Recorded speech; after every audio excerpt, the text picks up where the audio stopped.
बिचको कार्य गर्ने सन्दर्भमा होस् या सरकारसँग बसेर छलफल गर्ने सन्दर्भमा मलाई धेरै सहजता मिलेको पनि छ। त्यसको साथसाथै माथिल्लो निकायहरूमा हामीले हाम्रो जिल्लाको अवस्थाको बारेमा जानकारी गराउने लगायत पत्रकार गर्ने सन्दर्भमा पनि सहयोग मिलेको कुराहरू उहाँहरूलाई राख्न चाहन्छु।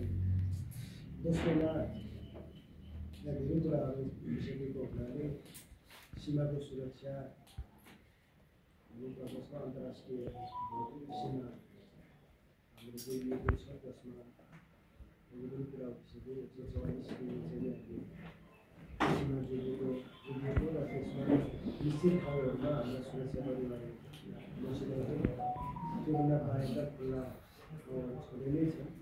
हाम्रा नदीहरू पनि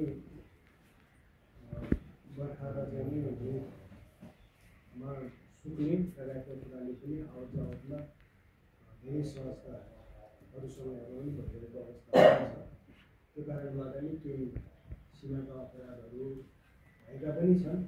त्यसलाई नियन्त्रण गर्नलाई सुरक्षाकर्मीहरू लगायत सीमामा बसोबास गर्ने नागरिकहरू लाग्ने भएको छ। त्यसका लागि उहाँहरूलाई अभिनन्दन दिन चाहन्छु। अब यहाँ उठेका कुराहरूको आधारमा हेर्ने हो भनेदेखि हामीले हिजोको अवस्थामा रहेको कार्यभित्रलाई अब फेरि पनि त्यही अवस्थामा पुर्याउनका लागि हामी बिचै सरकार र निकायबिचै यस्ता अन्तर्क्रिया कार्यक्रमहरू हुनुपर्दछ र यसमा रहेका कमिटीहरूलाई आउँदै लानुपर्छ र त्यसमा के गर्न सकिन्छ भन्ने बारेमा अन्तर्क्रियाहरू हुनुपर्छ भन्ने मेरो सोच छ र यो कुराहरूलाई हामी निर्भरता पनि दिनेछौँ र त्यही अनुसार चाहिँ कार्य अगाडि बढाउने कुराहरू पनि राख्न चाहन्छु। शान्ति सुरक्षाको अवस्थालाई भन्ने सन्दर्भमा अहिले विषम परिस्थितिभन्दा अहिले अलिकति हामी सुधारोन्मुख रूपमा हेरेका छौँ।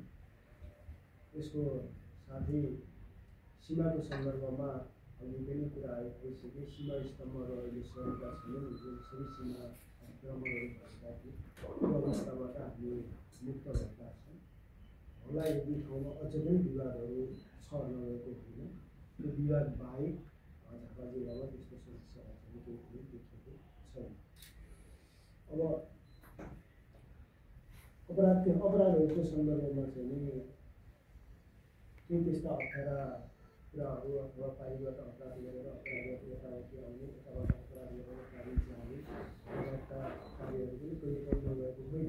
तर यसलाई पनि न्यूनीकरण गर्नलाई हामीले दुई समकक्षीहरूसँग बसेर बैठकहरू गर्ने र त्यो बैठकहरूबाट त्यस्ता क्रियाकलापहरू हुन नदिनका लागि के गर्न सकिन्छ बोलिरहेको अवस्था पनि छ।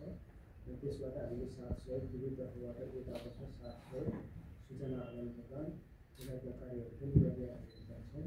अब म भर्खरै आएको हुनाले पार्टीसँग सम्पर्क भइसकेको अवस्था छैन। पछि हामी सम्पर्क गर्दै यसलाई कसरी अगाडि बढाउने भन्ने सन्दर्भमा जानिनेछ। चोरी निकासी पैठारीको सम्बन्धमा धेरै कुराहरू उठेका छन्।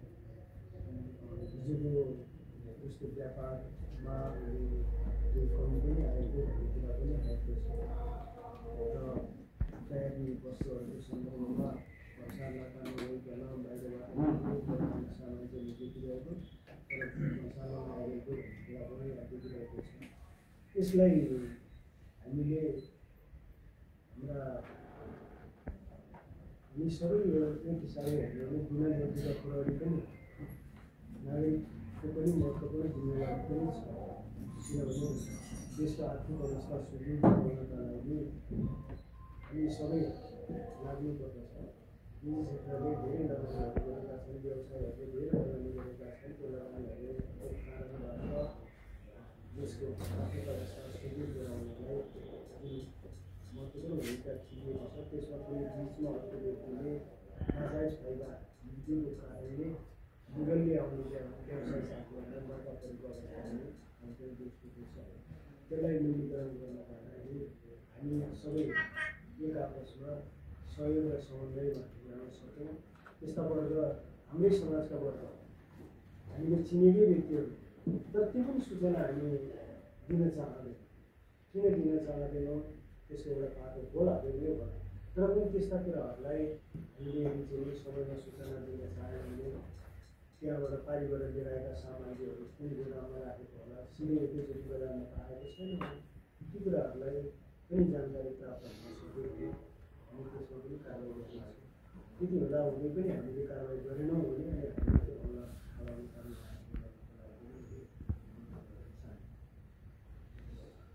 अर्को हिसाबले अलिक भनिसक्नु भएको छ। अब गस्ती भित्र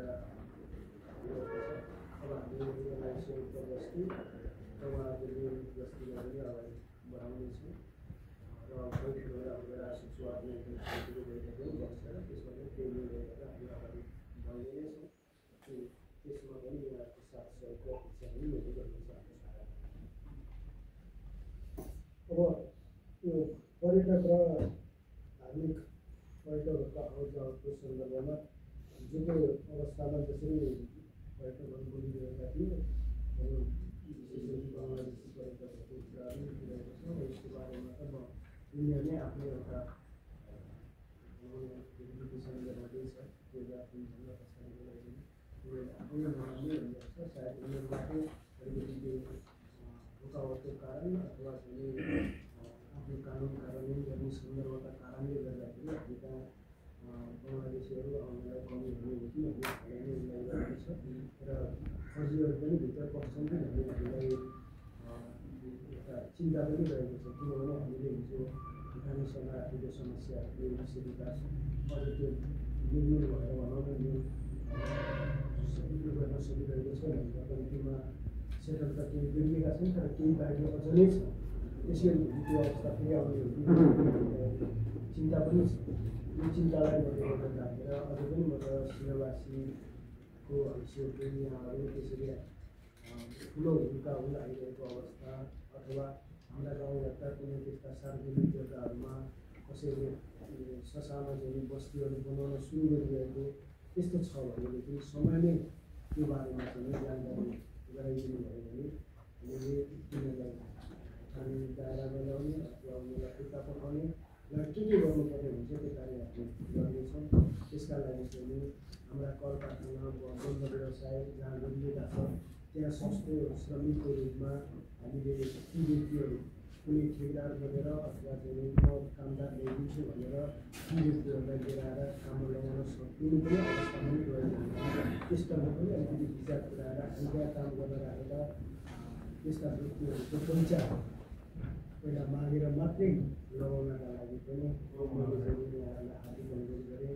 किन भन्दा बढीभन्दा बढी हुन्छ व्यवसायहरू हुनुभएको हुनाले इँटा भट्टाहरूमा काम गर्ने त्यस्ता व्यक्तिहरू प्रायः जसो बाहिरबाट युनियनहरू लगायत चाहिँ अन्य व्यक्तिहरू आउने भएको हुनाले केही साथीहरू पनि कम लागत अथवा हामीले चाहिँ ज्याला कम दिएर पनि तिनीहरूलाई लगाउन सक्ने स्थिति भएको हुनाले त्यस्ता व्यक्तिहरू प्रवेश गर्न सक्ने अवस्था र अनि प्रवेश गरिसकेपछिको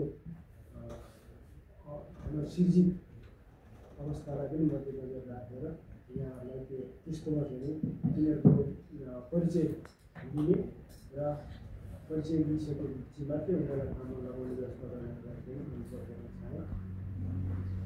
यो मानव नेतृत्वको सम्बन्धमा अहिले ट्रेन अलिकति हिजोको जस्तो बिहा गरेर लिएर जाने चाहिँ परिवारहरू छ। अब लिएर जाने सम्बन्धमा चाहिँ अलिकति कमी भएको छ। अरू नै कुराहरू आएको छ। किनभने सामाजिक सञ्जाल लगायत प्रविधिको प्रयोग गर्दै आफूले पनि जान सक्ने अरूको साथ मिलेर जाने पनि भएको छ। र यति हुँदाहुँदै पनि हाम्रा सहयोगी संस्थाहरूले पनि अलिकति त्यसमा नियम बनाउन खोजबिन अनुसन्धान गरि नै रहनु भएको छ।